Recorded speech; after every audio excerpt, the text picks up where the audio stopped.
Bueno, buenas noches a todas, a todos.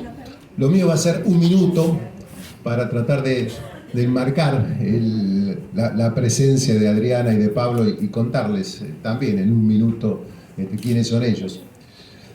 Lo primero para decir es que esta actividad se encuadra en lo que sería nuestro ejercicio militante por la memoria, por la verdad y por la justicia. Y en ese sentido, no está mal hacer un brevísimo balance en 4 números de cómo ha sido ese proceso en la Argentina en los últimos años. Cuando decimos últimos años, decimos los últimos 16 años. ¿Por qué 16? Porque hace 16 años que comenzaron los juicios, después de las leyes de impunidad del alfonsinismo y de los indultos del presidente Menem.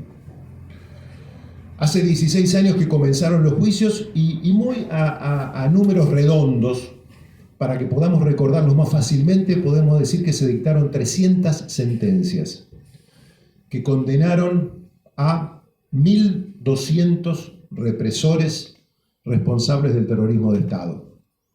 Y también es bueno decir que absolvieron a alrededor de 200, lo cual es un dato que debe enorgullecernos en función de que ese dato exhibe que hay un proceso real y que nadie entra condenado a estos juicios. De esos 1.200, hoy quedan alrededor de 700 que están privados de su libertad cumpliendo una sentencia. La inmensa mayoría lo hace bajo la modalidad de prisión domiciliaria. Esto es lo que ya está de alguna manera hecho, pero al mismo tiempo hoy hay otras alrededor de 300 causas que están tramitando y que están en diferentes estados. Algunas están en etapas de investigación, otras ya están en etapa del juicio oral, y esas 300 causas están responsabilizando a también alrededor de 1.000 responsables del terrorismo de Estado. Desde el Movimiento de Derechos Humanos estamos intentando por todos los medios que esas causas tengan la mayor celeridad posible, porque se están juzgando hechos que sucedieron hace 45 años y por lo tanto son personas añosas aquellas que están siendo juzgadas, pero también son los sobrevivientes, también son las y los testigos, de modo que la celeridad hoy es algo absolutamente necesario para que la impunidad no termine ganando en esos casos. Para que todo este proceso, que cuando uno lo cuenta en cualquier otro lugar del mundo se asombran por lo extraordinario, para que todo ese proceso extraordinario sea posible, hay muchísimas personas que trabajan. Hay un compromiso del Estado que Argentina lo asumió después que anuló las leyes de impunidad. Pero junto con ese compromiso del Estado, hay un montón de gente que trabaja, hay un montón de organizaciones que le exigen al Estado que haga lo suyo. Y hay personas de carne y hueso detrás de eso. Entre ellas, nuestros visitantes de hoy. Adriana lo hace me animo a decir, en un doble carácter. Por un lado, es una militante de la Comisión Memoria, Verdad y Justicia de Zona Norte, que es un organismo de derechos humanos muy importante y que ha tenido un rol protagónico en los procesos contra el terrorismo de Estado, en los cuales fueron víctimas trabajadores, por un lado de Ford y por otro lado de Mercedes-Benz. Adriana me va a corregir después seguramente, porque Adriana lo va a hacer. Y al mismo tiempo también Adriana actúa como perito psicóloga de parte, y ese es un rol realmente muy importante porque está plagado de casos de imputados que permanentemente en los procesos plantean que no están en capacidad psicofísica para continuar las alternativas de un proceso judicial y por lo tanto piden ser apartados.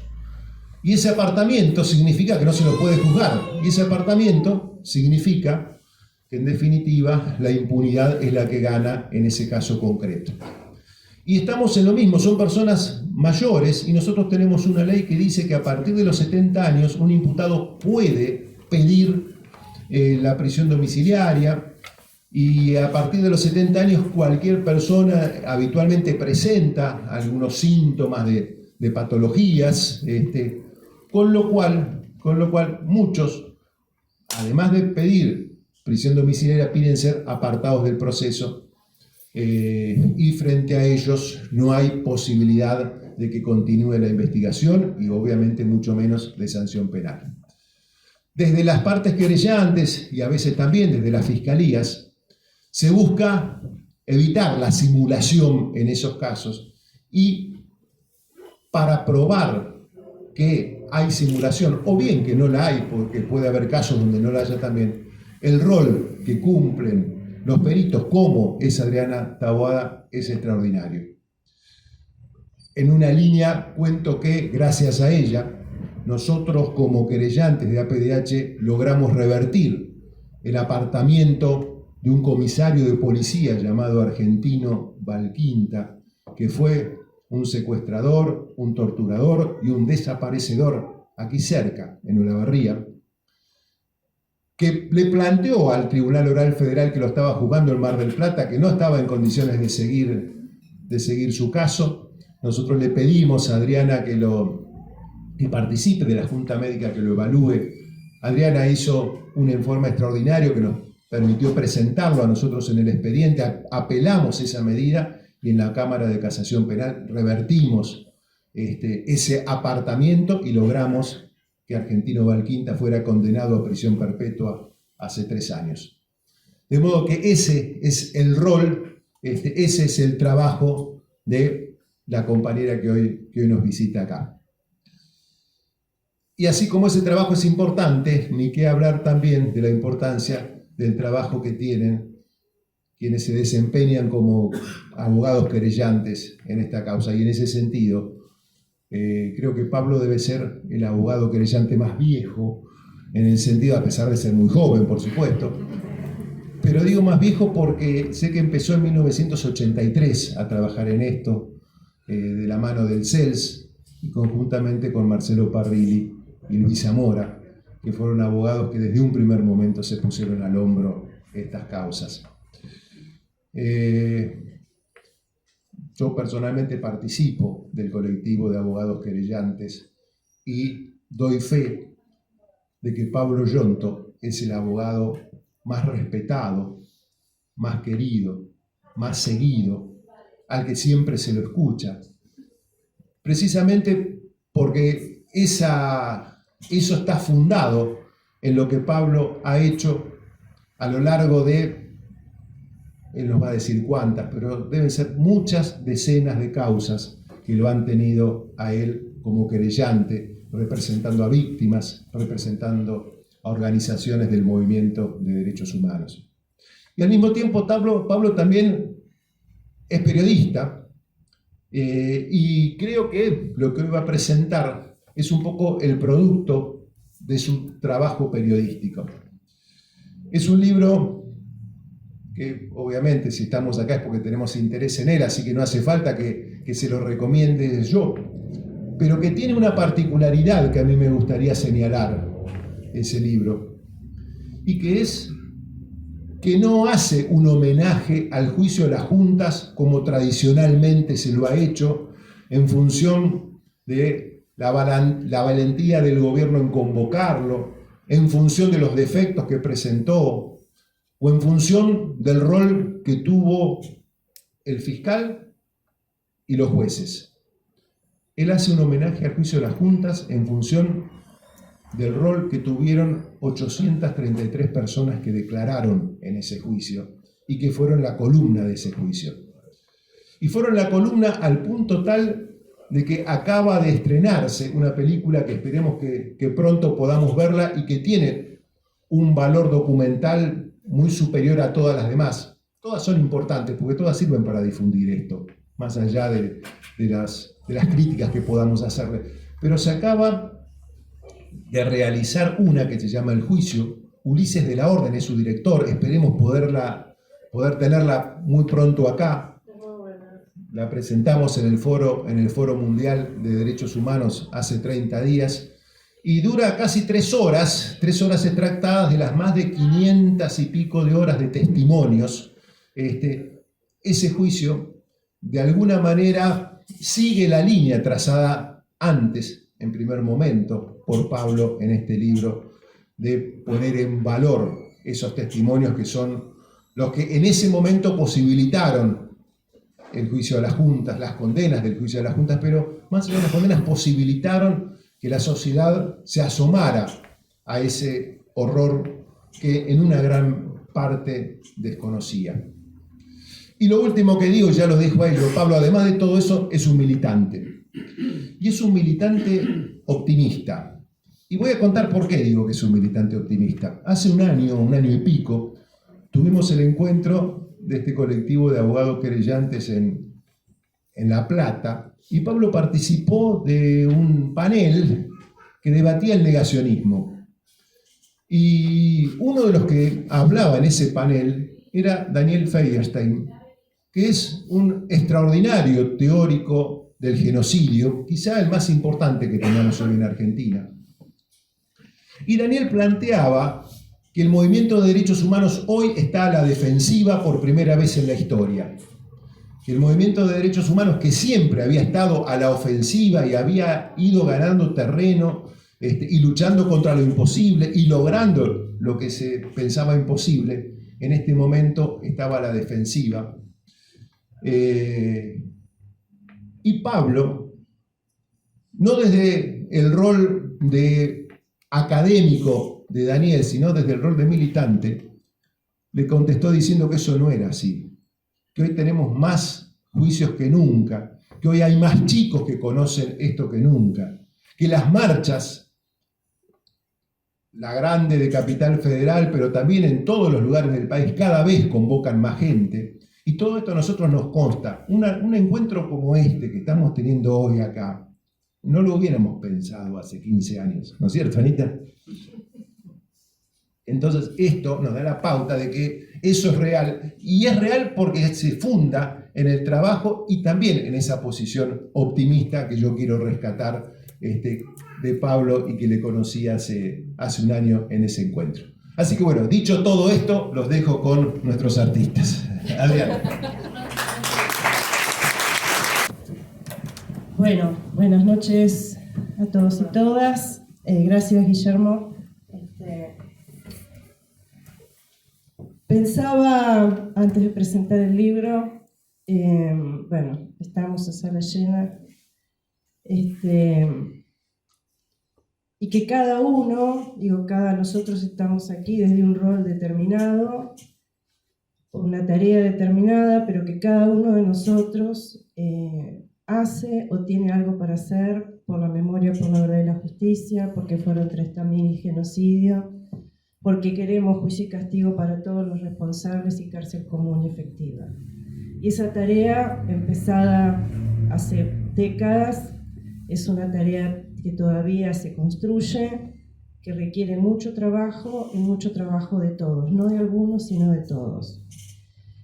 Y entre esos todos, voy a retomar lo que dijiste, Gabriela, si hay un sindicato, una organización de trabajadores, y en este caso de trabajadores de la educación, que se ha puesto al hombro esta tarea, ha sido SUTEBA.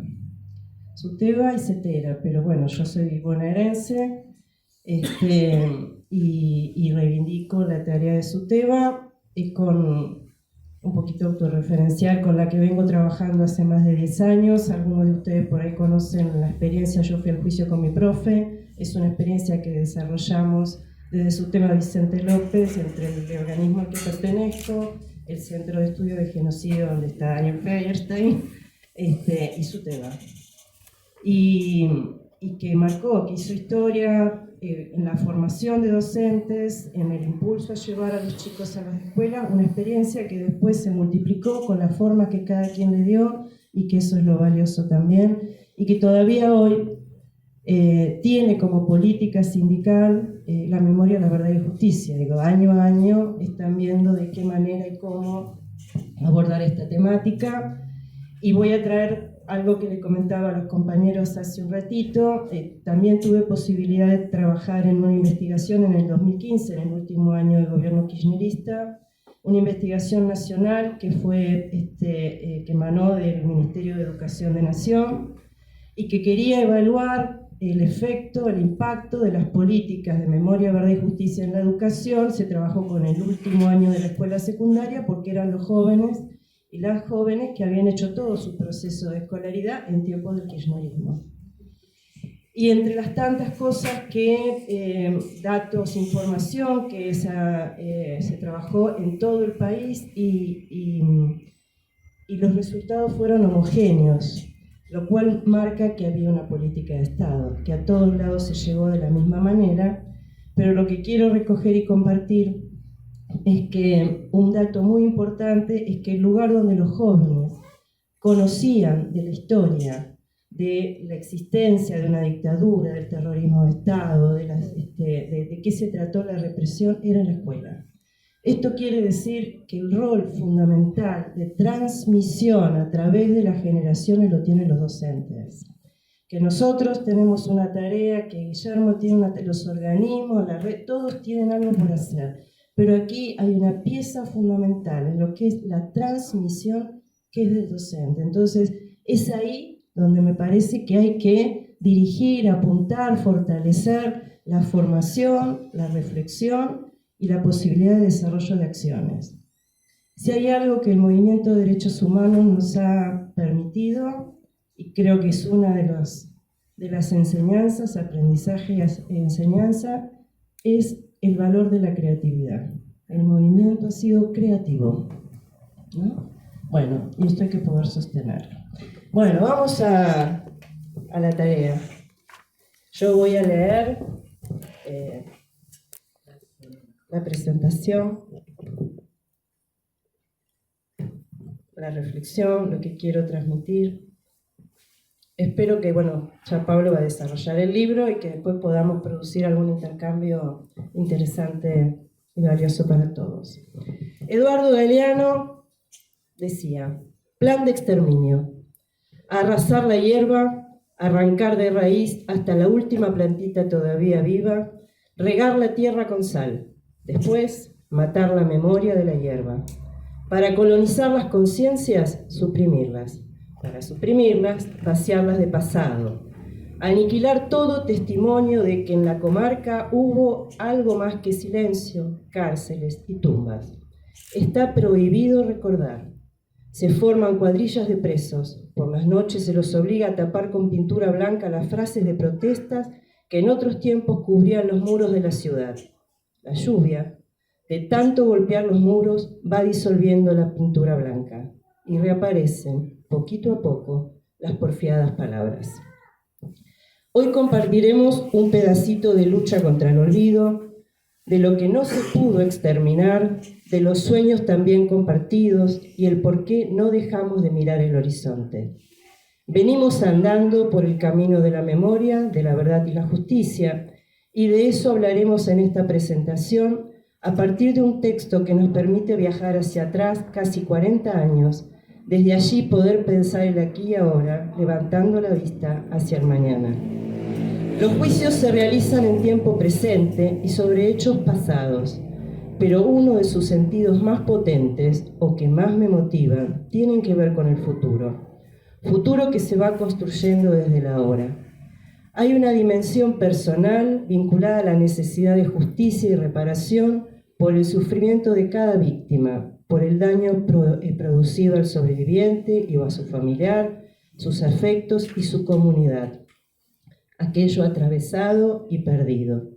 Pero también hay una dimensión colectiva que hace a la necesidad y la búsqueda de transformaciones, que incluye la esperanza en el nunca más.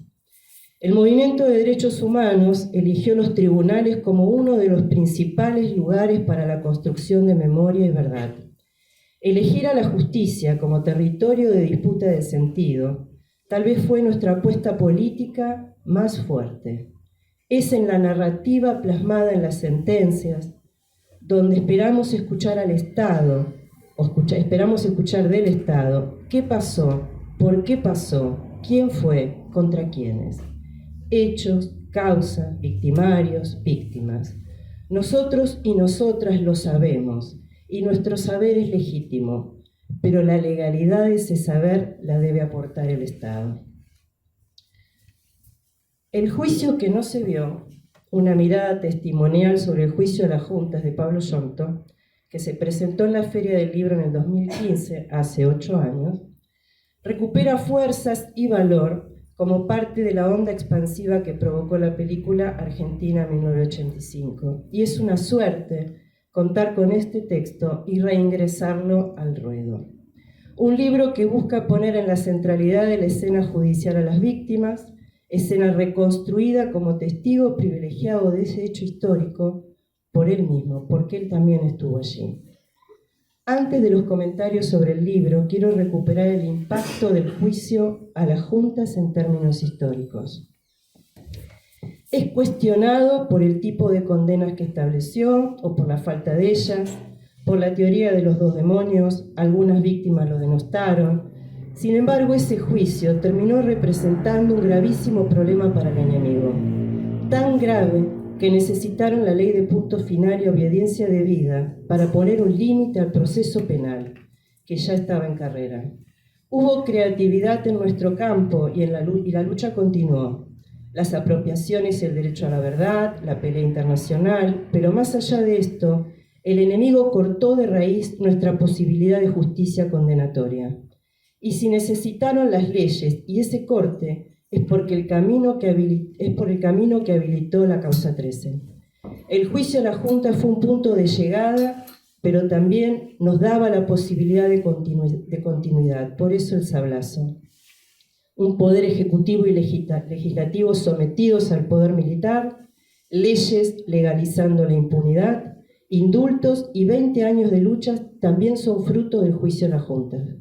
A pesar del cerrojo legal, la lucha que jamás se abandonó y las decisiones políticas permitieron que algo del espíritu de las grandes alamedas abriéndose dieran paso, si no a un hombre y mujer libres, sí a la posibilidad de construir un mundo mejor.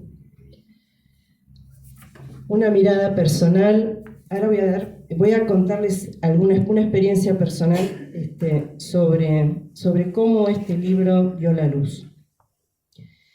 Aquello que no se nombra no puede ser pensado, y si no se piensa, en algún momento deja de existir. Pablo puso palabra, nombró y construyó representación allí donde había ausencia, deuda y silencio. El juicio que no se vio es una obra promovida por un encuentro, el de la injusticia, que resignificó otra que se venía sosteniendo desde hacía 30 años. El libro es una deriva de la falta de justicia para los obreros de la zona norte del Gran Buenos Aires. Tiempos del 9º juicio de Campo de Mayo que finalizó en octubre del 2014. Allí estaban los sobrevivientes, los familiares, los compañeros, las compañeras y el dolor. La búsqueda, la lucha, la esperanza desplegadas en una sala de audiencias y casi 40 años después de los hechos, al mirar nuestras manos encontrábamos impunidad. Se absolvió a 3 prefectos responsables del secuestro de Santina Mastinu y su hermano, el dirigente obrero naval Martín Mastinu. Martín permanece desaparecido. Santina sobrevivió a su propio secuestro. Ella, que partió luego de su última declaración en el juicio de Puente 12, era la viuda de Mario Marras, asesinado en el delta del Paraná mientras perseguían a Martín. Martín y Mastinu, el Tano y el Tanito, eran obreros navales de Astarza. Los prefectos ya habían sido condenados en ausencia en Italia por esos crímenes, con las mismas pruebas testimoniales presentadas en San Martín. Retomo la propuesta de Pablo en su libro y nombro a Santina, una mujer trabajadora, migrante y de sectores populares, familiar de asesinado y desaparecido, ella misma una sobreviviente, multitestimoniante judicial, Estaba en la sala de audiencias durante la lectura del veredicto en octubre del 2014. Tenía delante de sí a su secuestrador, uno de los acusados que fue absuelto. Ante la absolución, ante la palabra judicial que estableció su inocencia, escuchamos el desgarro de Santina, el dolor que se volvió grito angustioso en el recinto. Algo de lo indecible del trauma parecía. El arrasamiento subjetivo nos sacudía. La incredulidad se apoderó de nosotros. ¿Absueltos? Seguramente nadie recordará el texto de ese desgarro, pero ninguno olvidará lo que sintió al escucharlo. El impacto en el cuerpo, el corazón y la conciencia.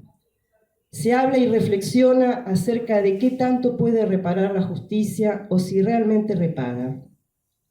Creo que una manera de pensar lo que posibilita es ver y sentir el efecto de la injusticia. ¿Qué pasa cuando no se hace justicia? Eso se puso en juego en aquel octubre del 2014. Esa experiencia fue el catalizador que parió el libro que hoy se presenta en Tres Arroyos. El juicio que no se vio es la mirada de un testigo, Pablo. Es su propia mirada, sin engañosas e imposibles neutralidades. Es la manera yontesca de contar lo vivido, de darle un sentido a una experiencia que, no dudo, también lo transformó. El juicio que no se vio recupera la centralidad de la víctima en el proceso judicial, de esas víctimas de los sectores populares, de la juventud comprometida con valores e ideales, de familiares en ejercicio de lo mejor del género humano. Repito, lo indecible del trauma, el arrasamiento subjetivo, el desgarro, la falta de justicia y su impacto en el cuerpo, el corazón y la conciencia. Pablo Yonto recibió el impacto. Yo fui testigo en aquel 2014. El juicio que no se vio es la transformación de aquella angustiosa impotencia en una obra donde el sentimiento de derrota, de no pude, dio paso al aprendizaje. Es el trastocamiento de lo mortífero en vida, el camino desde la pérdida y lo perdido hacia la palabra simbolizada y ordenadora. El pasaje de lo injusto a lo justo. Y no hablo de justicia, sino de lo justo, porque lo justo nos abre a otra dimensión, el de la ética. El juicio que no se vio y su intencionalidad manifiesta, recuperar a los protagonistas invisibilizados de la historia, introduce la dimensión del semejante, el estatuto del semejante. ¿Quién es el otro para mí y cómo me posiciono ante su sufrimiento? Este es uno de los grandes valores del libro. Es la manera en que el autor responde o da respuesta al sufrimiento del otro y al suyo mismo. Recuperando las identidades, sus verdades, sus palabras y silencios, se erige como herramienta de transmisión potente y honesta. Como decía, el libro da respuesta al sufrimiento del otro. El juicio que no se vio se inscribe en uno de los más bellos aprendizajes que algunos de nosotros y nosotras hemos hecho en este andar por la senda de la memoria, la verdad y la justicia. Camino en eterna construcción. Ese aprendizaje tiene que ver con la capacidad humana de transformar y construir generosamente, vitalmente. El movimiento de derechos humanos no destruye, transforma e ilumina el horizonte. Heredero de una historia de lucha y organización, el movimiento de derechos humanos, en cabeza de madres, abuelas y familiares, fue un salto cualitativo, una flor de loto, y el libro también lo es. El campo del intelectual es por definición la conciencia. Un intelectual que no comprende lo que pasa en su tiempo y en su país es una contradicción andante, y el que comprendiendo no actúa tendrá un lugar en la antología del llanto, pero no en la historia viva de su tierra. Rodolfo Walsh. Pablo es un intelectual sensible y que comprende lo que pasa en su tiempo. Tiene un lugar en la historia de nuestra tierra, y el juicio que no se vio, una mirada testimonial sobre el juicio a la Junta, es una prueba de ellos.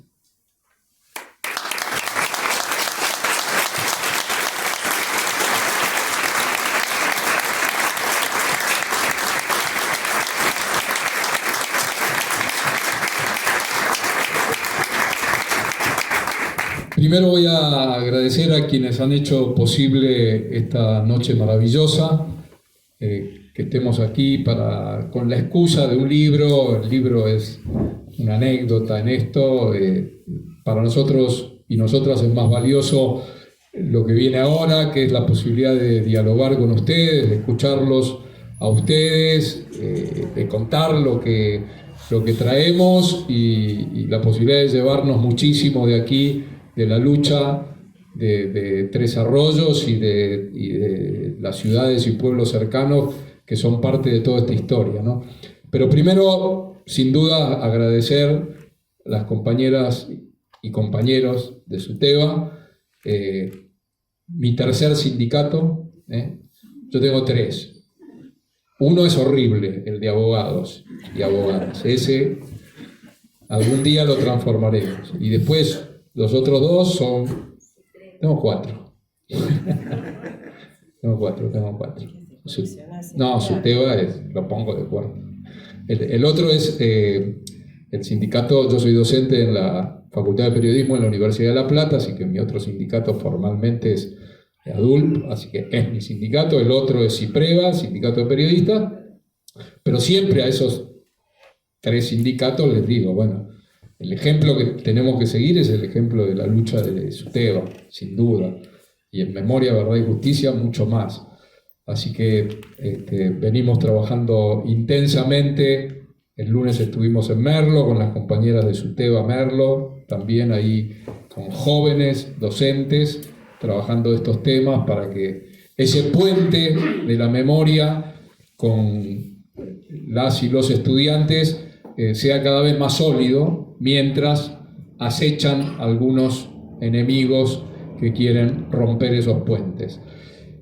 Bueno, agradecer a esta hermosa casa, a este centro cultural, a la Biblioteca José Ingenieros, a quienes han construido este espacio que debe ser un recontra mega orgullo de Tres Arroyos, por todo lo que hacen. Bueno, sin duda a las compañeras y compañeros de la PDH, que también siempre están presentes, a la red por la identidad, que tanto hacen en todo el país también, pero bueno, puntualmente aquí por algo que vamos a hablar, que es el tema de las nietas y nietos, y a mi grupo de amigas y amigos que vino y que encabeza Silvia, que vino manejando gran parte de la ruta, Luis Comandé, compañero hermano de una víctima del centro clandestino Puente 12, una mujer que nos enseñó muchísimo en este largo tránsito, Cristina Comandé.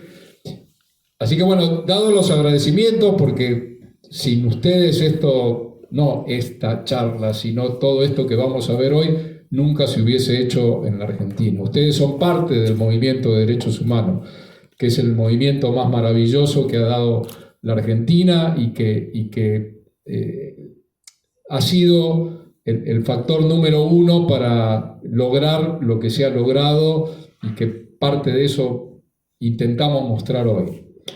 Les decía que el libro es una excusa porque el libro es viejo, o sea, a mí me da calor presentar un libro viejo, pero bueno, se llama presentación de libro.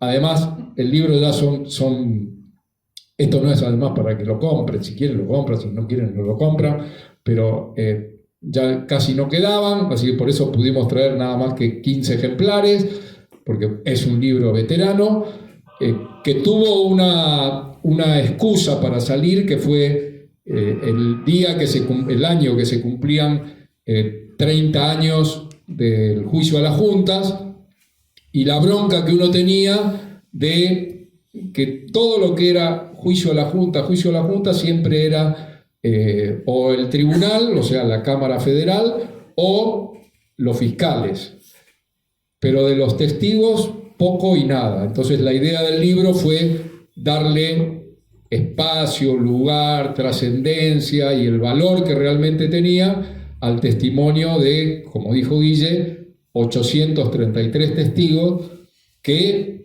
pusieron el cuerpo en momentos muy difíciles para ser testigos.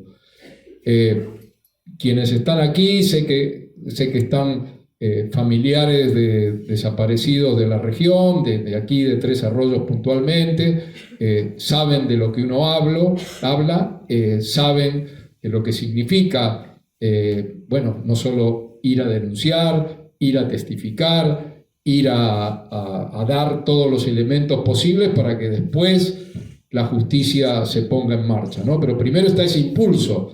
Sin ese impulso, que es un impulso de coraje, que es un impulso de dignidad y que las madres y las abuelas nos han enseñado tanto, todo lo que viene después, que es lo judicial, digamos, es secundario. Ese impulso es necesario. Entonces, el libro tenía como objetivo poner los nombres de los 833 testigos, poner parte de lo que dijeron, salvo en un caso, que fue el caso de Adriana Calvo de Laborde, que para mí había que homenajearla en el libro poniendo todo su testimonio, y es el único testimonio completo al que hacemos referencia. Ahora vamos a explicar por qué, pero después están todas y todos los testigos. Esa era la idea. Uno se siente bien al poder hacer eso, que es lo que tratamos de hacer también en los juicios, de darle su lugar, ¿no? Una pelea que también costó y que sigue costando, porque ahora, la semana pasada, un juez en Buenos Aires me llama aparte para decirme, bueno, doctor Yonto, a mí no me gusta que me digan doctor porque no soy doctor, entonces le digo, no, abogado nada más, no soy doctor. Bueno, Yonto, ¿por qué no le dice a los testigos que por favor achiquen su testimonio? Porque, digo, no solo que no lo van a achicar, porque le van a explicar a usted por qué no lo van a achicar. Cuando usted le diga, por favor enderece su testimonio, esas cosas que dicen a veces los jueces o la jueza, el testigo está preparado para decirle por qué no lo va a achicar. Porque es el momento que estuvo esperando décadas, años, para contar, para que el Estado escuche y para que la población o lo que se pueda de la población escuche, y no van a venir ahora a regalar ese tiempo. Entonces, ayer tuvimos audiencia y ese juez tuvo que escuchar por horas el testimonio de compañeras que después de 45 años o más estaban contando todo, ¿no? Y ese es el valor de una lucha en este momento en los juicios actuales que Guille contó muy bien, que estamos transitando. Y te agradezco que hayas hecho el puente, ¿no?, entre lo de hoy y lo que vamos a ver ahora del juicio a la Junta, porque efectivamente la parte, así como el título del libro dice el juicio que no se vio, pido disculpas porque me comí en la corrección la tilde de vio, no lleva tilde. No, pero vos me lo pasaste anoche y yo estaba medio dormido. Entonces, el valor de esos testimonios en la lucha de hoy es porque precisamente hoy tampoco los juicios se ven. No se ven. No hay transmisión, salvo la lucha que están haciendo los medios alternativos, sobre todo la retaguardia, para transmitir los juicios por YouTube, y la pelea que hacen centenares de compañeras y compañeros en todo el país para que de alguna manera los juicios se transmitan, salgan en los medios, etcétera. La pelea que hacen ustedes acá, también para que los juicios de Mar del Plata o de donde sea también se transmitan. Bueno, es parte de la misma lucha que en 1985 había que hacer para algo que no se logró, que es que el juicio a la Junta se televisara. En 1985 yo iba a cumplir 25 años y venía había entrado en 1978 con 17 años a Clarín. Ya sé, cometí un pecado, un error, soy un imbécil, ya lo sé, ya me lo dijo todo el mundo, pero entré a Clarín y estuve muchos años ahí. 18 años. Cuando me dicen, yo estaba en la sección deportes, me recibo de abogado y me piden de política, porque ya sabían que yo estaba como estudiante de abogacía en el CELS, sabían que estaba con el tema de derechos humanos, entonces de la sección política me piden para trabajar en política porque se venía el juicio a las juntas. Por supuesto que dije que sí, acepté y formé parte de un equipo chiquitito, éramos 2 personas, Claudio Andrada y yo, que fuimos a cubrir el juicio a las juntas. En ese momento, por supuesto, había un entusiasmo, pero no teníamos todavía dimensión de qué iba a ser el juicio a las juntas. Así que lo tomé como una cuestión sin duda muy fuerte, pero sin entender, sin comprender la importancia histórica que este juicio iba a tener. Eso sí lo fuimos aprendiendo durante el juicio. Y bueno, y ahí empiezo, Luis, mostrando algunas imágenes para ir graficando esta historia. Estas eran las madres y algunos organismos llevando estos carteles al juicio a la Junta. Y arranco con esto para entender una cuestión del afuera, ¿no? Ya en los organismos se sabía que había un plan para llevar adelante de juzgamiento de las cúpulas y después ver qué pasaba. Ya se olfateaba que había una línea que quería corte con el tema del juzgamiento a los genocidas, que insinuaba que algunas jerarquías se les iba a perdonar y que a los sectores inferiores de esa jerarquía se le empezaba a hablar de obediencia debida. Por eso las consignas eran juicio y castigo a todos. Ahí aparece a todos los culpables, porque se veía venir el tema que vino después. O sea, el juicio arrancó así. Recuerden ustedes, sobre todo para quienes vieron Argentina 1985, que es una gran película que nos ayuda. Critiquen todo lo que quieran esa película, porque nosotros estamos de acuerdo en la crítica, pero no se olviden que es una película de ficción y que la verdad como herramienta sirve muchísimo para dialogar con las juventudes. Muchísimo.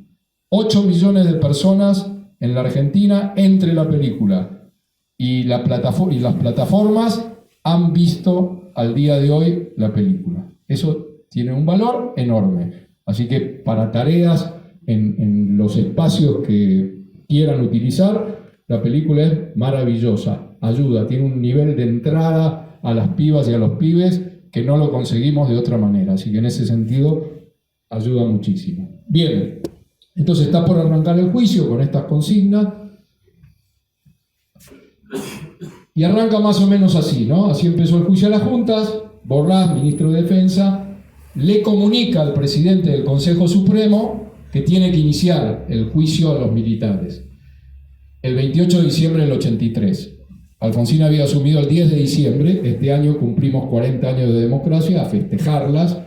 Pero el Día de los Inocentes mandan esa nota. ¿Y por qué llamamos la atención con el Día de los Inocentes? Porque Alfonsín creía que los militares se iban a juzgar entre ellos. Ese fue un error político de un hombre al que reconocemos que fue el que dio la pelea en la Unión Cívica Radical para que el juicio se hiciera, porque había otro sector que no quería el juicio a las juntas. Y Alfonsín tuvo ese coraje, con este error incluido, de creer en el primer paso que los militares se iban a juzgar entre ellos y que esta era la manera de arrancar.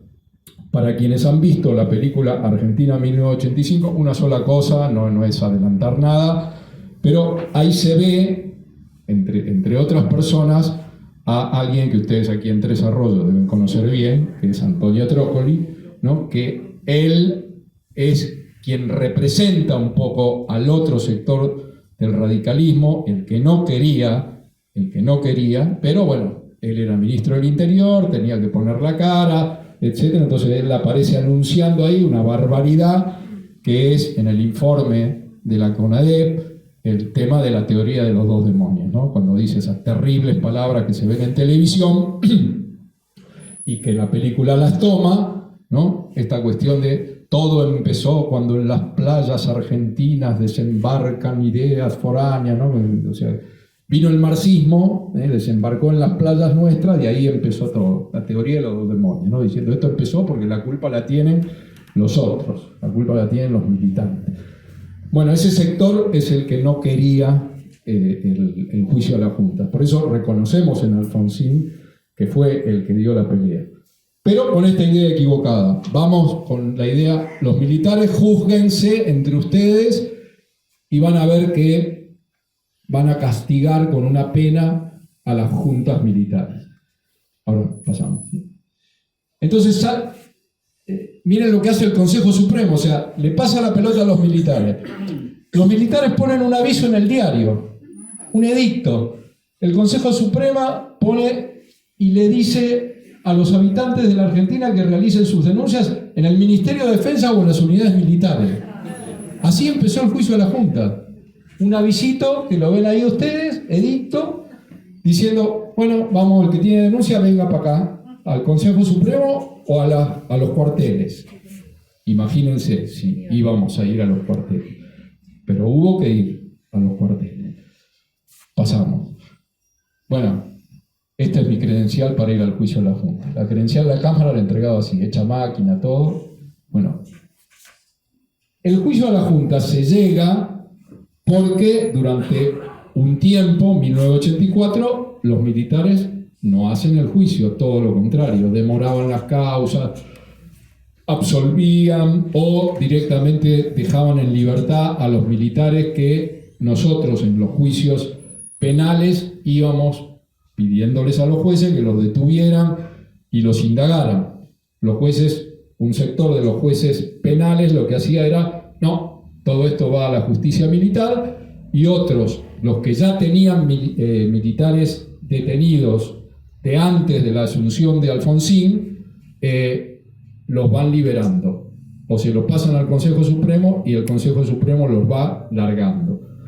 Como no querían hacer el juicio, arranca el juicio a las juntas. La Cámara Federal le saca el expediente a los militares y arranca el juicio a la Junta. Pero, a no olvidar esto, porque el gobierno de Alfonsín comete otro error, juzgado desde nuestro punto de vista. Muchos pueden decir, y también pueden decirlo acá, no, pero también había que hacer lo otro, ¿no? Esta frase que escuchamos ahora a veces, que es, juzguen también a los subversivos. Bueno, Alfonsín sacó 2 decretos. Uno para juzgar a los militares, lo que acabamos de ver en ese edicto, ese aviso, que el Consejo Supremo de las Fuerzas Armadas juzgue a los militares.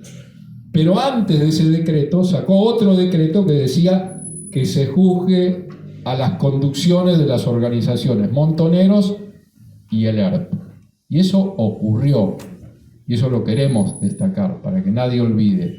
No es que la teoría de los 2 demonios solo fue lo de Trócoli, no.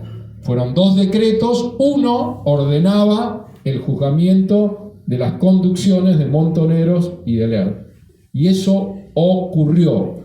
Por eso, en agosto del 85, o sea, cuando el juicio a las juntas todavía no había terminado, todavía no se había condenado a los militares, ya se había condenado a Ricardo Obregón Cano a 10 años de prisión por parte de la justicia penal argentina por ser miembro de la conducción en el exilio de Montonero. Ricardo Obregón Cano, un gobernador de la democracia que había estado exiliado, que efectivamente había formado parte de la conducción de Montoneros en el exilio, era condenado a 10 años de prisión antes que los militares.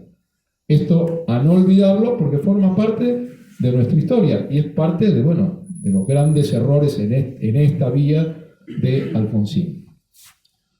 Podemos pasar a la otra.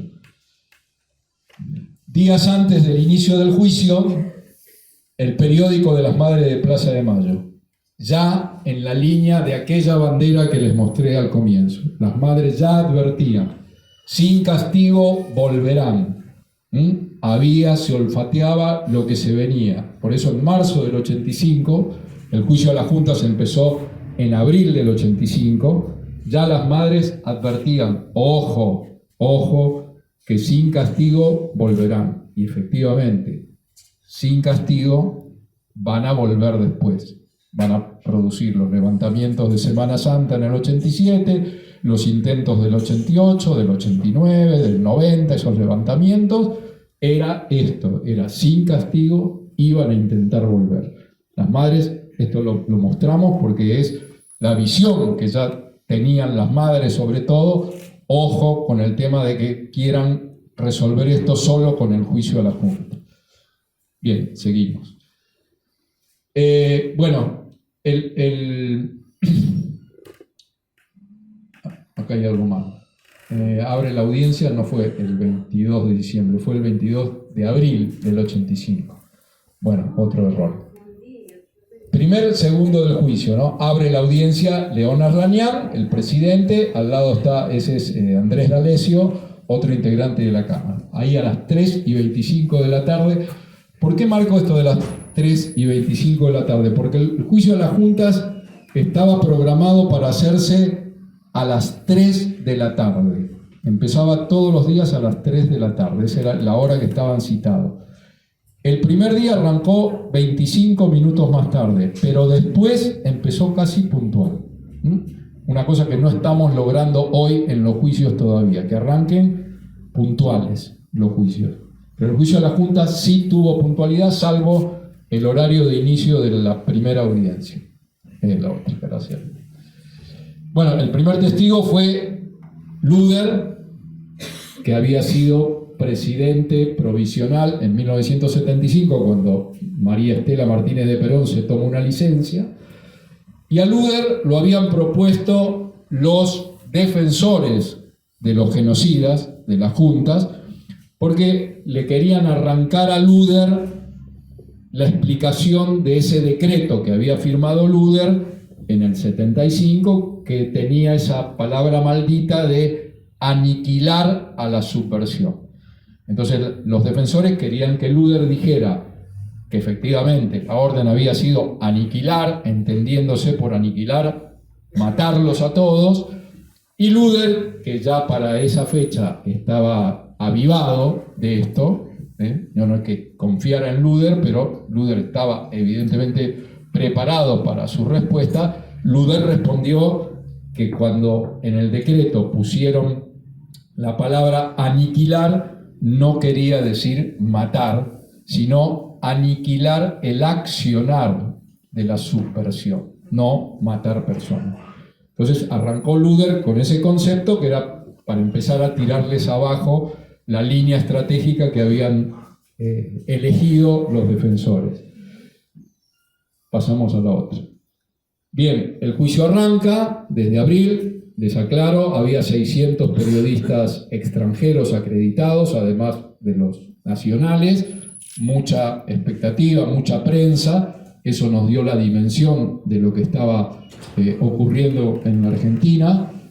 Y el 29 de abril declara la primera sobreviviente de un centro clandestino en el juicio. O sea, el primero que declaró fue Luder. Después declararon otros exfuncionarios y recién la primera sobreviviente es Adriana Calvo de Laborde. Adriana Calvo declaró 2 horas. Cuando terminó de declarar fue tan contundente su testimonio, tan desgarrador. Quienes no vieron la película, véanla ahí. La actriz que hace de Adriana Calvo es espectacular. Es Adriana Calvo hablando. Y ahí ella cuenta todo lo que vivió en los centros clandestinos de zona sur del Gran Buenos Aires, el parto dentro de un auto, ¿no? Su beba a poco de nacer y lo que le hicieron a ella. Es decir, cuenta todo, termina de contar ese horror, y el presidente del tribunal, Arlañán, el que vieron ustedes, le pregunta a los fiscales, a Estracera y al ayudante de Estracera, que era Luis Moreno Campo, ¿tienen alguna pregunta para hacerle a la testigo? No. Se dirige a los defensores. Los milicos tenían 24 abogados defensores. Eran 9 acusados, 24 abogados defensores. los defensores alguna pregunta y ninguno hizo una sola pregunta a Adriana. Así fue de contundente la declaración. En la película se ve que pregunta al fiscal y a un defensor, pero no es un defensor, fueron 24 abogados defensores que no abrieron la boca. Había sido ese impacto de Adriana Calvo que luego, con el desarrollo del juicio, se vio que había sido sin duda la testigo más fuerte de la fiscalía, de la acusación. Pasamos a la otra. Gracias. Bueno, después viene un episodio, esto no está en la peli, que es lo que pasa con los dirigentes sindicales. No con todos, con algunos. Pero hubo un momento en el juicio que también fue muy de alto impacto periodístico y social, que fue cuando citan a dos dirigentes sindicales traídos por la defensa para que contaran qué había pasado con el movimiento obrero durante la dictadura. Esos dirigentes fueron Triaca, es el papá del que está ahora en el PRO, el papá, ya murió. Y Ramón Baldassini, que era del sindicato de los telepostales. Triaca y Baldassini declararon en el juicio a las juntas y salieron con evasivas sobre los obreros desaparecidos. No dijeron ni sí, ni no, medio que sí, medio que no. Entonces, hubo una indignación tan grande en gran parte de la sociedad que por aquellos años, cuando Saúl Ubaldini, el líder de la CGT, convocaba a paros y a movilizaciones por salarios, por la lucha contra la inflación, el plan económico, etc. En esa marcha, en la primera marcha de la CGT, posterior a esta declaración, en 1985, las columnas del movimiento obrero que estaban en la avenida 9 de Julio gritaron este canto: Ubaldini, el pueblo te lo pide, queremos la cabeza de Triaca y Baldassini. Eso se cantó frente a Ubaldini por la indignación que había de haber escuchado que Baldassini y Triaca decían ni ante las preguntas que se le hacían por la represión al movimiento obrero. Y la revista Humor, una revista de época, se burlaba de los olvidos de Baldassini diciendo, bueno, eso, que le recomendaban un medicamento para la memoria. Vamos a la otra. Bien, el juicio transcurre, esto ya es un poco avanzando, ¿no? El juicio transcurre, tiene momentos muy conmovedores, por no decir todos, pero sin duda hubo testimonios que nos golpearon más a quienes estábamos en la sala y a quienes se iban enterando de que era más que nada por los diarios, porque recuerden que el juicio no se televisó, el juicio se daba, solamente se filmaba, pero la televisión, bueno, no era la TV pública, era ATC en ese momento, le daba a los canales 3 minutos editados de los testigos, pero sin audio, para que lo pasaran un día después. Entonces se veía la imagen, pero no había audio, y los periodistas tenían que relatar lo que habían dicho. No era lo mismo que verlo o escuchar el audio de esos testimonios. Los testimonios que más por lo menos que a mí me conmovieron más, fueron sin duda el de Adriana Calvo. Con Adriana Calvo lloramos muchísimo en la sala. El testimonio de Iris Pereira de Avellaneda, la mamá del negrito Avellaneda, cuyo hijo de 15 años había sido llevado a Campo de Mayo y había sido torturado terriblemente y su cuerpo arrojado en los vuelos de la muerte y había aparecido en el Uruguay. El testimonio de Pablito Díaz, que era un pibe en ese momento, que es el testimonio que dispara todo el tema de la noche de los lápices. Esos 3 testimonios habían sido terribles en la sala. la sala vivir esos testimonios habían sido duros. Y el juicio se va acercando, ¿no? El final, y la posición de las madres se va también endureciendo, ¿no? Esto es ya en mayo, y con 9 no basta, o sea, se va focalizando en que se huele dentro de la sala. Ya nosotros advertíamos que estaban preparando algo además de la sentencia, que el gobierno estaba preparando algo más que después se va a plasmar en las leyes de punto final y de obediencia debida. Por eso las madres dicen, vuelven a decir lo que decía aquella bandera, a todos, juicio a todos, porque con 9 no basta. Y como pasaba eso, de que se olía y había rumores, etc., las madres en aquel momento no estaban divididas, en Madre Fundadora y Asociación de Madres de EVE. En aquel momento las madres los jueves, ¿no?, cuando terminaban la marcha en la Plaza de Mayo, marcha que hoy continúa, todos los jueves a las 15:30 las madres están en la plaza, de ahí se iban a tribunales. Recuerden que les dije que el juicio empezaba a las 3. La marcha de las madres empieza todos los jueves a las 3:30. Entonces las madres se juntaban en la plaza y se iban después caminando, son pocas cuadras, hasta tribunales. Cuando llegaban a tribunales, el juicio ya había empezado, ya estábamos adentro de la sala, se iban por atrás a la calle Talcahuano, que da a la espalda de tribunales. Los jueces estaban haciendo el juicio y su espalda daba a la calle Talcahuano y estaban los vidrios atrás, y las madres se ponían atrás en la calle. Eve agarraba un megáfono y empezaba con el megáfono a leer la lista de los 1.800 represores que ya se conocía del informe de la CONADEP. Iba leyendo cada uno y las madres gritaban culpable, ¿no? Iba leyendo Alfredo Astiz, asesino culpable, Tigre Acosta, asesino culpable. Iba dando los nombres provincia por provincia de los asesinos, porque pedían que fueran juzgados también, que no terminase. Estamos hablando de mayo del 85, el juicio de la Junta va a terminar en diciembre, pero ya en mayo las madres veían lo que iba a pasar. Bueno, este fue un momento para los periodistas también muy fuerte, que es cuando Jacobo Timerman, quien manejaba el diario La Opinión y es secuestrado en 1977, también el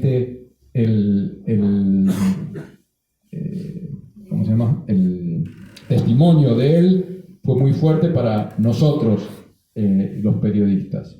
La otra.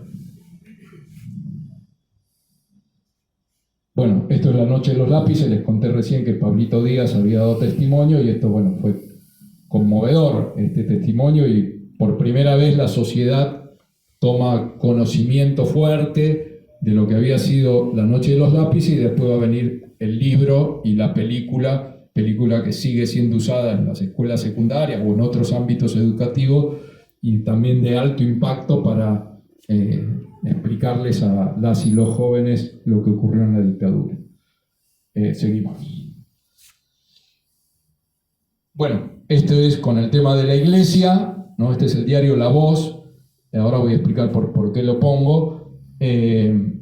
Von Berni, ¿no?, que era para nosotros, digamos, en ese momento declaraba un cura, no teníamos mucha idea de lo que había pasado, pero fuimos conociendo que, bueno, que Von Berni declaraba como testigo, pero por todo lo que había dicho ya se veía que, bueno, este no era solamente un testigo, este era responsable, porque había estado con secuestrados y había tenido un rol.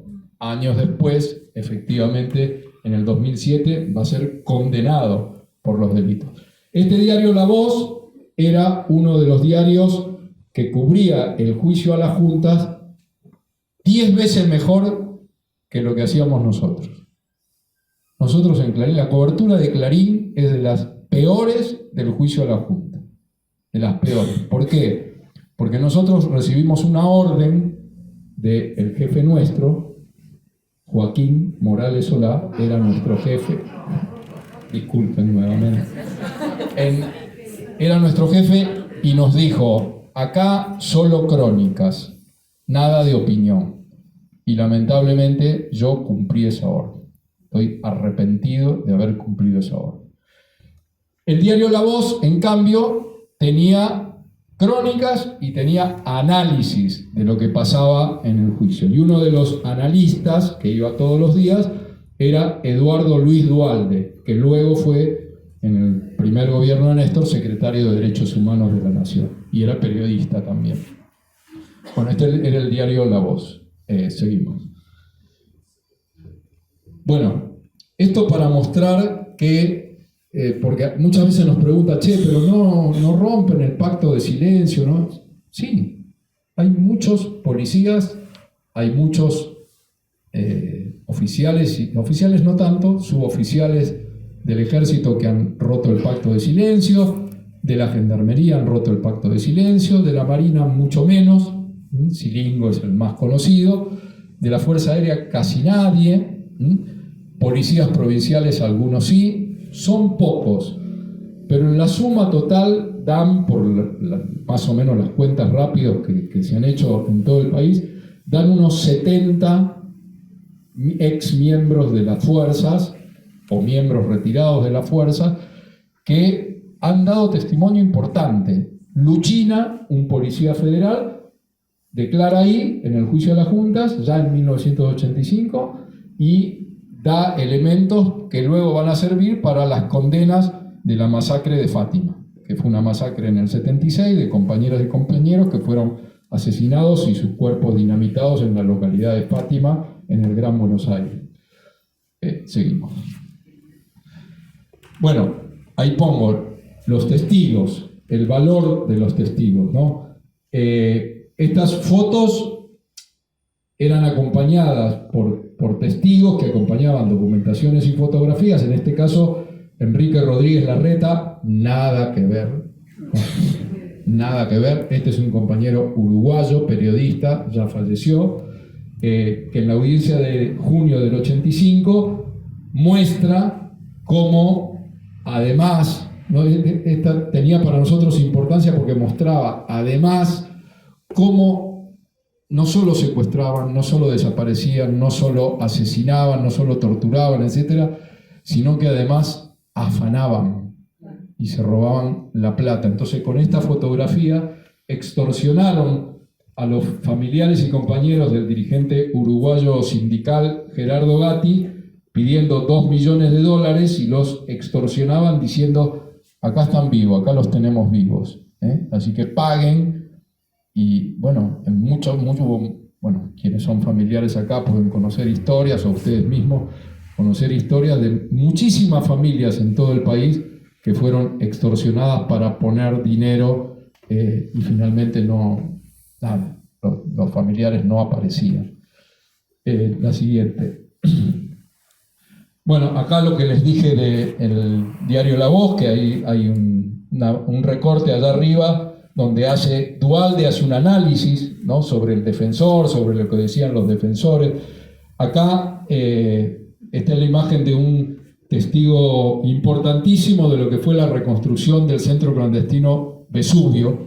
Este centro clandestino tuvo como víctima, entre otras, a Anita Di Salvo, Ana Di Salvo, compañera que cuando la liberan era su familia de acá, de Tres Arroyos, y es traída por el grupo de tareas hasta aquí, hasta Tres Arroyos, y liberada acá junto con su esposo.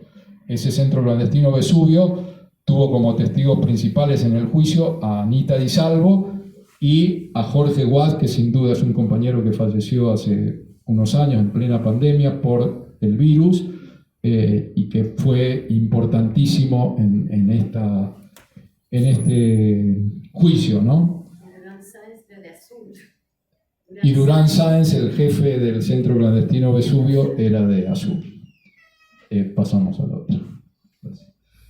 Bueno, esto lo mostramos porque se ve también en la película el testimonio de Alfredo, el hijo de Nélida Azucena Sosa de Forti, otro testimonio también desgarrador, para quienes hayan visto la película, es el que habla del secuestro en el avión, de cómo bajan del avión a la familia. Acelero. Esto, a veces nos preguntan, che, ¿y hay fotos de los represores? Y fíjense esta curiosidad, en el juicio a las juntas, entre los documentos, porque no es solamente los testigos, sino todos los documentos que se aportaban, una de las pruebas que se aportó es la foto de un operativo, que es allá arriba, están de espaldas, a algunos se le ve la carita, pero no. Y esto nos sirve sobre todo, este es un operativo en Pacheco de Melo al 2900, o sea, el diario es del 1 de julio, pero el hecho ocurrió un día antes. Pero a veces vieron que dicen, yo no sabía nada de lo que ocurría, yo no sabía. Bueno, el gran artista León Ferrari una vez hizo una muestra, hace muchísimos años, hizo una muestra que se llamaba Yo no sabía nada. La muestra incluía recortes de diarios, entre ellos y un montón que decían, por ejemplo, aparecieron 15 cadáveres en Uruguay, aparecieron 3 cadáveres en tal lado. Vos entrabas al salón, a la muestra, que eran varias salas, y eran gigantografías como esta, y arriba lo único que decía era, yo no sabía nada. Entonces vos ibas recorriendo, y veías 76, mayo, abril, junio, impacta, porque yo formo parte de esa sociedad que decía, yo no sabía nada. Yo tenía 15 años el 24 de marzo del 76 y efectivamente fuimos educados en el concepto de es mentira que hay centros clandestinos, es mentira lo que dice de que en la Argentina hay esto y lo otro, ¿no? Recibíamos de la familia, de la iglesia, de los lugares donde nos educábamos y sobre todo de los medios de comunicación, así como aparecían algunas cosas, estaba muy fuerte el discurso de es mentira lo que dicen, ¿no? Esta cuestión, bueno, que algún día la analizaremos muy a fondo, de cómo salía en los medios la foto de un operativo, la foto o la noticia de aparición de cadáveres, al mismo tiempo que el editorial de ese diario decía es mentira que en la Argentina esto está ocurriendo lo que dicen afuera que ocurre. La siguiente. Bueno, esto lo usamos a veces para mostrar cómo se preparaban los testigos, ¿no? Porque los testigos se preparan hoy y se preparaban también en aquel momento. Este es un sobreviviente de los centros clandestinos de Banco y Olimpo y de la ESMA también, Mario Villani, falleció también hace pocos años, pero este es el borrador de la preparación de su testimonio, ¿no? Como para no olvidarse, anotaba todo. Nosotros hoy le decimos a los testigos, y la mayoría acepta hacerlo, es hagan cronológicamente lo que recuerdan, pónganlo, repásenlo como si fueran a dar una lección. Es importante, no se confíen. Bueno, este es el ejemplo de Mario en el juicio de las juntas. El siguiente. Bueno, yo les decía, fueron momentos dolorosos, horribles, qué sé yo, pero también en el juicio de las juntas nos reímos mucho. Y fue este día. Este día declaraba ese señor que ven abajo, de apellido Chicone, nada que ver con Chicone nada que ver. El señor Chicone era encargado del edificio donde secuestran a Pablito Fernández Mejide. Pablito Fernández Mejide tenía 17 años, el hijo de Graciela Fernández Mejide.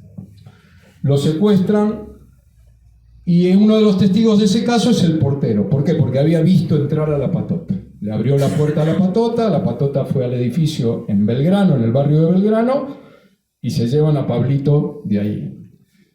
Uno de los testigos para probar el hecho era Don Chicone.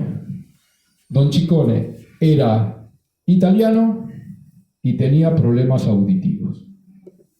Entonces, está declarando ahí con el micrófono acá, ¿no? Y había problemas con don Ciccone, porque a su italiano, mezcla de español-italiano, se le agregaban los problemas auditivos que aquí a cada rato había que explicarle y repetirle la pregunta 1, 2, 3 veces, y encima él se ponía lejos del micrófono, se ponía cada vez más lejos del micrófono. Entonces, no se escuchaba, él no escuchaba bien, hablaban tano, imagínense lo que era, ya la sala venía, y en un momento el presidente del tribunal, que no es ese, le dice a don Ciccone, que don Ciccone estaba ahí del micrófono, le dice: don Ciccone, por favor, acerque el micrófono. Y don Ciccone hace esto. Y la sala estalla en risas, igual que ustedes, pero no podían parar. No podían parar, entonces el juicio se detiene. Estaban los 6 jueces riéndose a carcajadas, toda la sala a carcajadas, y ese juez decide intervenir y dice: se suspende la audiencia. Y es la primera vez que yo vi que una audiencia se suspende por risas, porque no podían parar de reírse.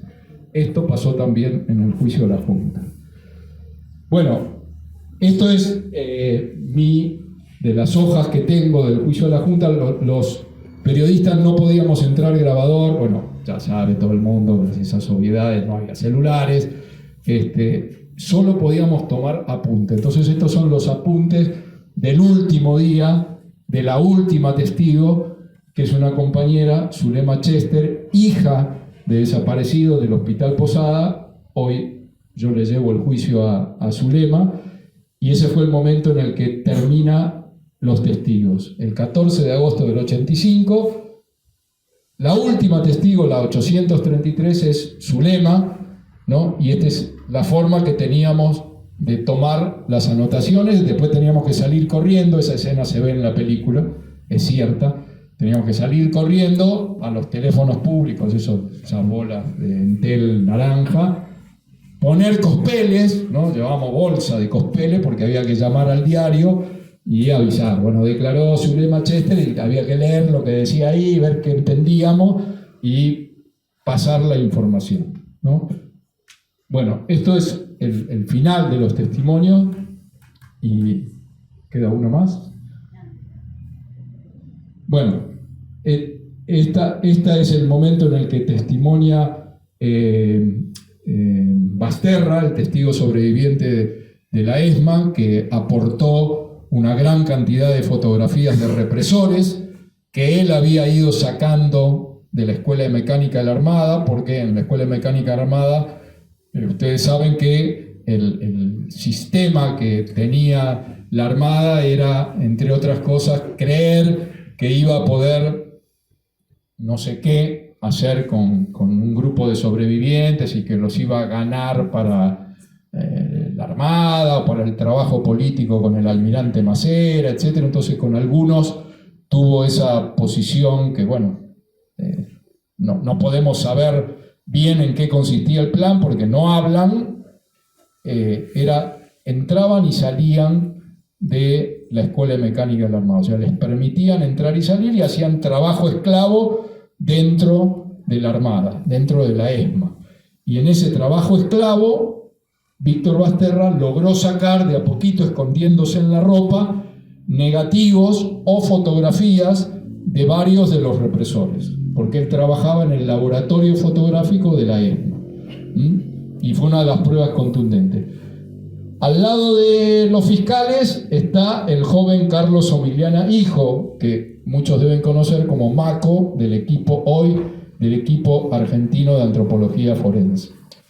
En el libro nosotros lo que tratamos de hacer es también homenajear a muchos olvidados del juicio de las juntas, entre ellos el papá de este chico, de Maco. El papá de Maco era también de nombre Carlos Omiliana, un dramaturgo importante, de la Argentina, que trabajaba en la Fiscalía y que fue el que le dio ese carácter teatral, literario, al alegato de Estracera. El famoso alegato de Estracera, que termina cuando Estracera dice, en ese momento muy emotivo, señores jueces, voy a decir una frase que no me pertenece, sino que le pertenece a todo el pueblo argentino, señores jueces, nunca más. Ese cierre y gran parte del alegato de Estracera pasó por la pluma de Carlos Omigliana padre, a quien no se lo recordó nunca. Por eso en el juicio, en el libro lo rescatamos, y por suerte la película Argentina 1985 sí le da el reconocimiento que nunca tuvo a Carlos Omigliana, a Carlos Omigliana padre. Carlos Omigliana padre, ahora que hablaste de la película El Juicio, Carlos Omigliana padre, una extraordinaria persona, trabajaba en la Fiscalía, era empleado judicial, pero además era dramaturgo. Cuando termina el juicio, pide toda la filmación del juicio y prepara un documental, fines del 85, prepara un documental que se llama Señores de Pie. Señores de Pie era la frase que decía todos los días a las 3 de la tarde el secretario del tribunal cuando empezaba la jornada. Decía señores de pie y todos nos teníamos que parar. Hoy, un gran grupo de abogadas y abogados de lesa humanidad, aunque digan señoras y señoras de pie, no nos paramos. En aquel momento decía señores de pie, y él hizo un documental de 6 horas que se llama Señores de Pie. En los primeros meses del 86, Carlos Omigliana padre va a ATC, lleva el documental y le dicen no lo vamos a pasar. ¿Por qué? Por las mismas razones por las que no se televisó el juicio de la Junta. ¿Cuáles fueron? Alfonsín consideraba que pasar las imágenes del juicio en directo o pasar ese documental ya con imágenes y audio del juicio podía herir las sensibilidades en los cuarteles y podía originar algunas consecuencias jodidas para la democracia. Alfonsín tuvo esa cautela, decisión política. Carlos Omigliana padre se llevó el documental y ese documental nunca se vio. Lo tiene la familia Somigliana, son 6 horas al estilo del juicio, o sea, solamente está hecha con las imágenes reales del juicio de la Junta y nunca se pasó, ¿no? Por eso había que homenajearlo a Carlos padre por esto que hizo no solo con el alegato, sino también con este documental. La siguiente. Bueno, cuando hace el alegato de Estracera, bueno, ya saben, fue conmovedor también lo que pasó dentro de la sala, etc. Y esto es cuando termina el alegato, se levantan los milicos, se van, y esto, para quienes ya vieron la película o la van a ver, quien levanta la cabeza mirando al público y dice hijos de puta es Videla. Es Videla. No voy a decir quién es en la película, pero el real es este. Es Videla que mira hacia arriba al público que lo está insultando, y es Videla el que levanta y mira así a las 2 bandejas de arriba del público y dice hijos de puta, hijos de puta. La que sigue. Bueno, otra cuestión para aclarar con la película. Esta escena es real. Es Estracera y Moreno Campos, los fiscales, hablando con Eve en la sala. Pero esto ocurrió el 9 de diciembre del 85, que es el último día del juicio, cuando se lee la sentencia. No es al comienzo del juicio. ¿Qué pasaba con Eve? Eve era Eve. Entonces, el primer día, el 22 de abril del 85, Eve fue con el pañuelo. Entonces fue en el hall, intenta pasar con el pañuelo y la paran. Personal femenino de la Federal la para.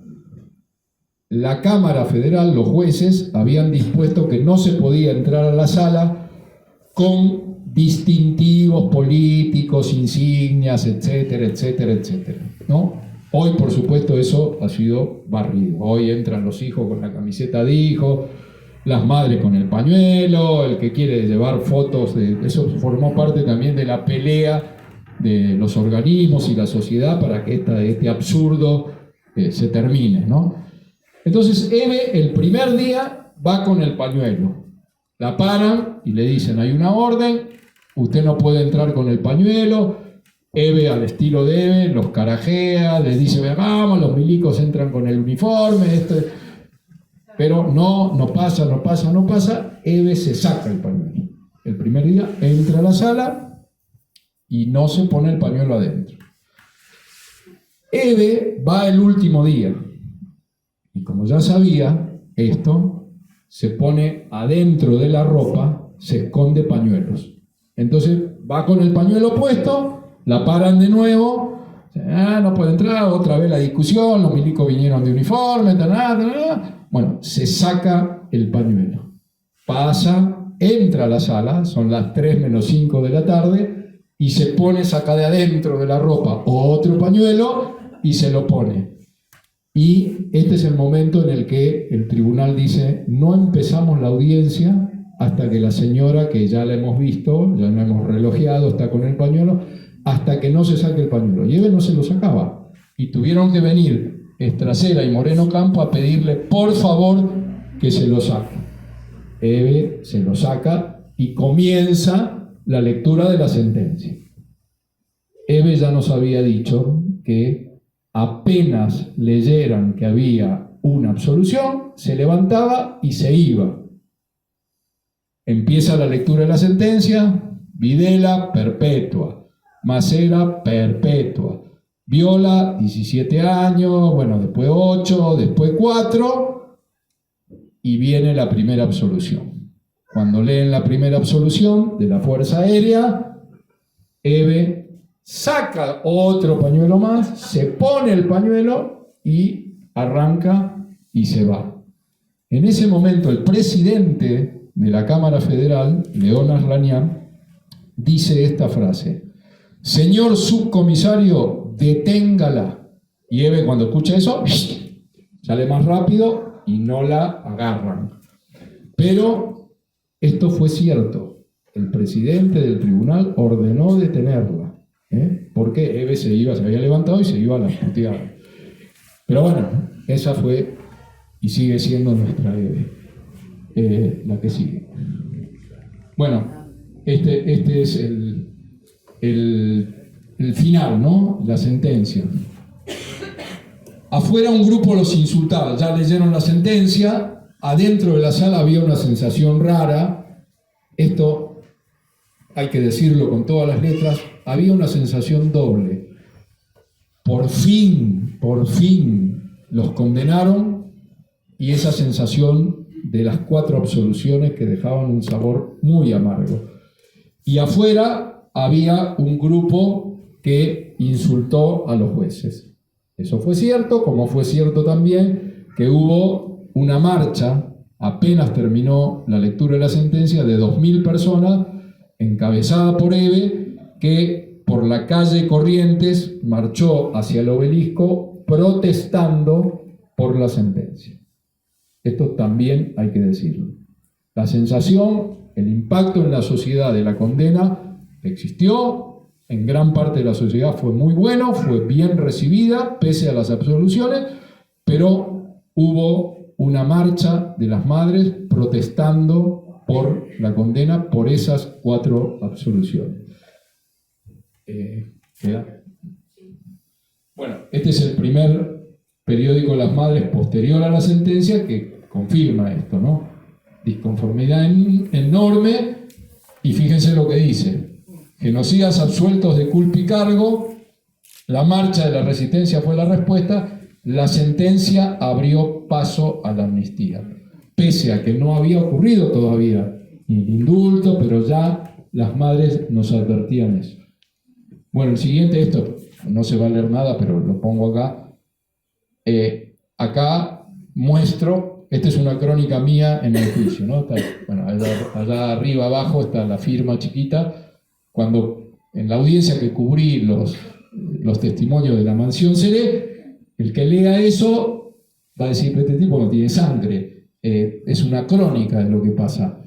Crónica, entra tal testigo, dice esto, entra otro testigo, dice esto, no hay opinión, ¿no? Es la gran barbaridad que uno cometió como periodista. Por eso puse ahí en Clarín, fue minoritaria la aparición de comentarios o análisis sobre el juicio. No opinábamos.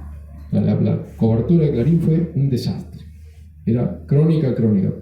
Sirve para ver qué pasó, pero olvídense de encontrar un análisis, comentario, nada.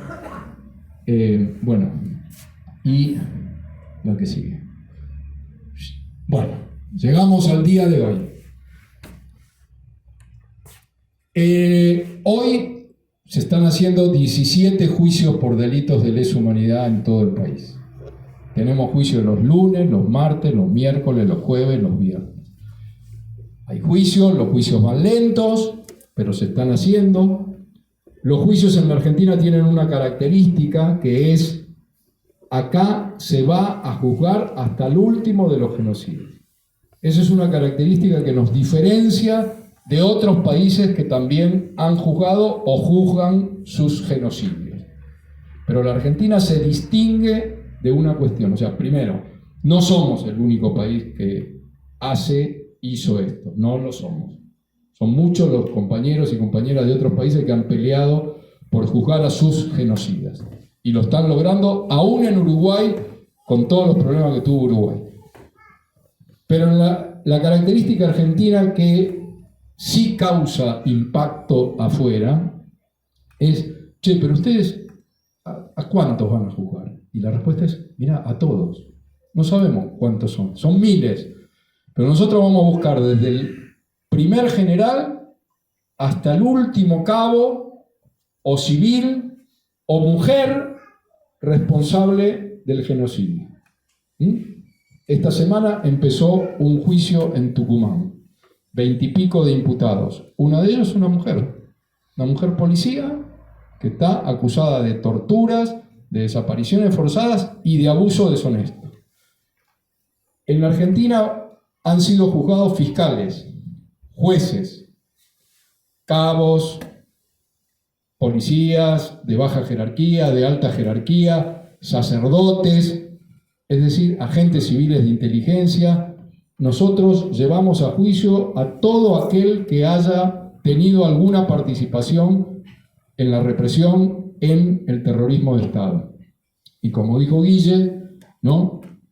Los juicios tratamos de llevarlos adelante con toda la prueba, para nosotros, la prueba adecuada para ser condenados, y tenemos respuestas muchas veces negativas, ¿no? Estas casi 200 absoluciones. Pero esa es la característica argentina. Y acá viene la pregunta y el gráfico. La sociedad argentina, ¿qué opina de todo esto? Esta es una encuesta de hace poquititos días. La hizo la empresa Mansilla. Es de, Silvio, ayúdame. Mayo del 2023, de la CELAC. Sí, pero del 12 de mayo, ¿no? Bueno, no me acuerdo el día, es de ahora, de 2023. Varias preguntas políticas, a quién votará, qué sé yo, y metieron esta pregunta. Fíjense, ¿la política de derechos humanos es fundamental para consolidar la democracia? El 73% dijo que sí. Y allá hay un 24% que dice que no es tan importante porque la dictadura es algo del pasado. Vendría a ser el discurso ese, olvídense. Y esto fue hecho en forma presencial y 2002 personas. 2002 personas encuestadas. De todo el país. Exacto. ¿Refleja la realidad? No lo sabemos. Pero esto es parte de mi optimismo. Y yo creo que esto marca lo que está pasando con este tema, por lo menos, en gran parte de la sociedad. Por supuesto, y ustedes también nos dirán los ejemplos que hay en cada ciudad, pueblo, lugar de laburo, etcétera, donde escuchamos tal vez a ese 24% o no, algunos dirán es más, es menos, qué sé yo, la verdad que es difícil determinarlo. Pero cuento esto. En la Argentina hubo un fallo de la Corte, de la maldita Corte, que hace pocos años dijo, se aplica el 2x1 a un genocida. Al genocida Muña del Hospital Posadas le aplicaron el 2x1, el beneficio del 2x1, que es darle el cómputo de, por cada año que le corresponde de la condena, contarlo como doble. Cumpliste un año, te damos 2, el beneficio, así se te achica la condena. Se lo aplicaron a Muña. La reacción ya la saben ustedes. Gran parte de la sociedad salió a las calles, la que no salió a las calles expresó su repudio. ¿Y qué más había que hacer? Bueno, se reunió el Parlamento y votó una ley. Pocos días después del fallo, se votó una ley con un solo voto en contra, un solo diputado, ese de la campera amarilla, que no quiero ni nombrarlo, votó en contra, el único, pero toda la Cámara de Diputados votó a favor. Toda la Cámara de Senadores en forma unánime, todos los partidos políticos votaron por una ley que estableció que el 2x1 no se aplica a los genocidas. Y poco tiempo después, la Corte da vuelta el fallo. No es poca cosa dar vuelta el fallo de una Corte, y menos de esta. Y la Corte, a partir de entonces, no aplicó más el 2x1 a los genocidas. Eso pasó en nuestra Argentina.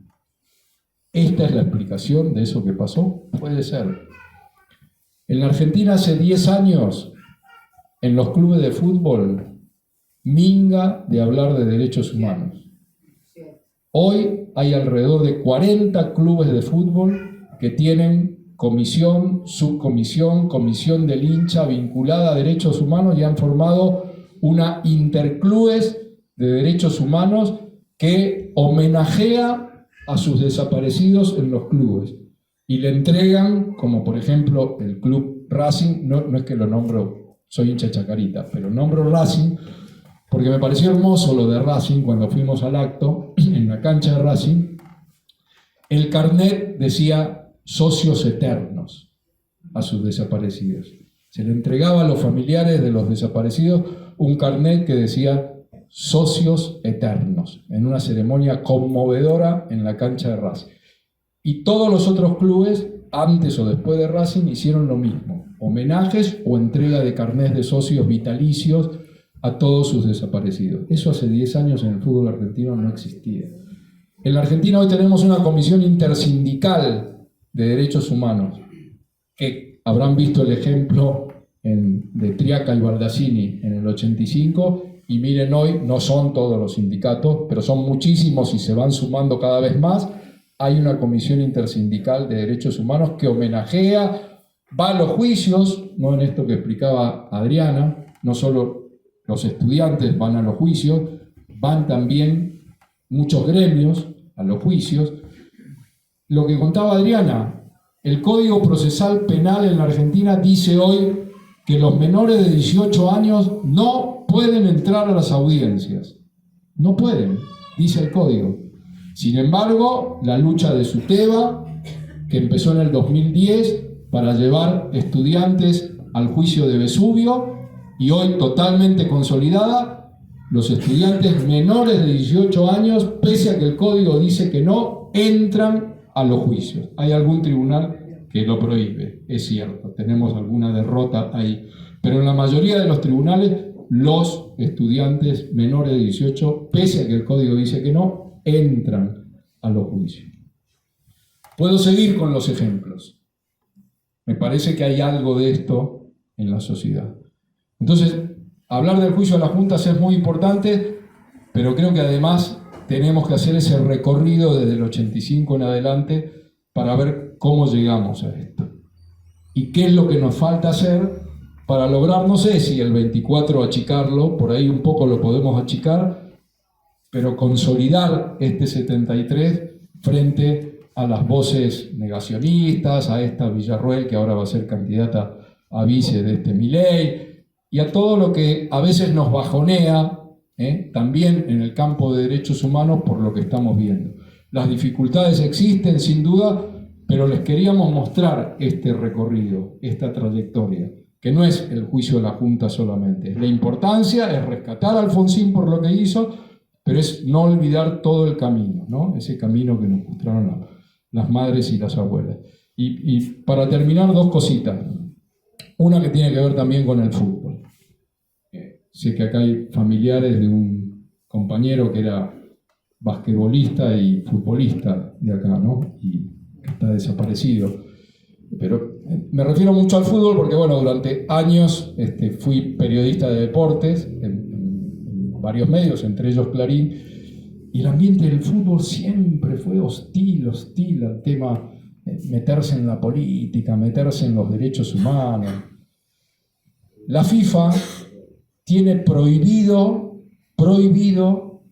por su reglamento para las Copas del Mundo que los jugadores, los entrenadores, las delegaciones y el público vaya a los estadios o esté en los ambientes FIFA con propagandas políticas, remeras políticas, pines, nada. Detectan algo y es incumplimiento del reglamento y sanción.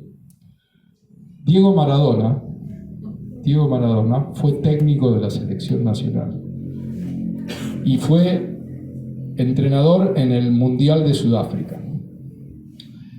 Y en el campo de entrenamiento de la selección argentina, Diego colgó en el enrejado una enorme bandera en los entrenamientos de la selección que decía Abuelas de Plaza de Mayo. Y la FIFA no se lo sacó. Creo que en ese ejemplo está también expresada por el amor y la relación que tenía Diego con las madres, este tema de no hay imposibles, y que hay que seguir peleando. Y les quería pedir un favor, porque a veces nos preguntan, bueno, pero ¿qué podemos hacer por el tema de hoy del juicio y castigo a los culpables? Y acá viene un poco el mangazo a Tres Arroyos. Estamos convencidos de que no hay familia en la Argentina que no tenga un papá, un tío, un abuelo, un amigo, alguien que no haya hecho el servicio militar obligatorio en la época de la dictadura. Recuerden ustedes, y esto para los más jóvenes, durante la dictadura hubo 300.000 colimbas, o sea, jóvenes que hicieron el servicio militar obligatorio. En un momento tenían 20 años, en otro momento tenían 18 años porque bajaron la edad y hubo una gran parte de esa generación que lo hizo el servicio militar obligatorio a los 18 años. Bueno, los colimbas nos están ayudando muchísimo en el tema del testimonio. Hoy son nuestra última fuente de información. Ya es casi imposible conseguir más datos, todavía algo aparece en algún documento, algún sobreviviente aparece, pero los colimbas son nuestra fuente de datos. Hasta hoy han declarado aproximadamente 10.000 colimbas en todo el país, de 300.000. No podemos seguir esperando que los juzgados convoquen a los colimbas por orden alfabético como lo están haciendo ahora, porque lo citan uno un mes, el otro el mes siguiente, así no llegamos más. Si en casi del 2003 a esta parte citaron más o menos 10.000, para llegar a 300.000 nos faltan siglos.